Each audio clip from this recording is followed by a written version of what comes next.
টি-20তে Chris Gayle জীবন্ত কিংবদন্তি।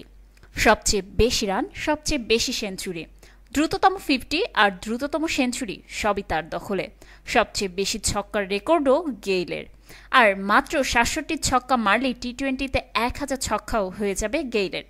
ভাবা যায়, কিন্তু ছক্কা যে কত অনায়াসে মারা যায় সেটা গেইলের চেয়েও ভালোভাবে বোঝাচ্ছেন আরেকজন, আন্দ্রে রাসেল। এবারে আইপিএলও দারুণ ফর্মে আছেন গেইল। ঝড় তুলেছেন বেশ কিছু ম্যাচে, 50 পেয়েছেন 3টি, এর মধ্যে একটিতে অপরাজিত ছিলেন 99 রানে। আর যে জন্য বিখ্যাত সে কাজটাও করেছেন, মেরেছেন 26টি ছক্কা, ইনিংস প্রতি 3টির বেশি। কিন্তু আন্দ্রে রাসেল যে তার চেয়েও ছক্কা মেরেছেন 50 ভাগ বেশি। গেইলের মতোই 8 ইনিংসে ব্যাটিংয়ে নেমে 39টি ছক্কা।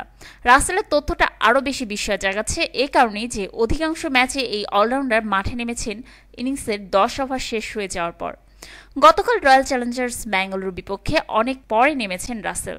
214 রানের লক্ষ্যে 12তম ওভারে যখন নেমেছেন দলের রান তখন 79। 49 বলে 135 রানে আপাত অসম্ভব লক্ষ্যটাকেও প্রায় সম্ভব বানিয়ে ফেলেছিলেন রাসেল। 25 বলেই 65 রান তুলে একটুর জন্য হার মেনেছেন রাসেল। এত দ্রুত রান তোলার পেছনে কবজি আর রাহুর জোরটাই সম্বল ছিল রাসেলের।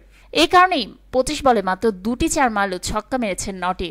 এতেই আইপিএলের রাসেলের ছক্কা সেঞ্চুরি হয়ে গেছে। ছক্কা সেঞ্চুরি নতুন দেখেনি আইপিএল, ক্রিস গেইল তো সেই কবেই করে রেখেছেন এটা। আরেক ওয়েস্ট ইন্ডিয়ান কাইরন পোলার্ডও করে দেখিয়েছেন এই কীর্তি। আইপিএলের সবচেয়ে দ্রুত ছক্কা সেঞ্চুরিটাও ছিল পোলার্ডের। নিজের 1282তম বলে 100তম ছক্কা মেরেছেন পোলার্ড। আর ছক্কার রাজা গেইলের সেঞ্চুরি এসেছে 1329 বলে।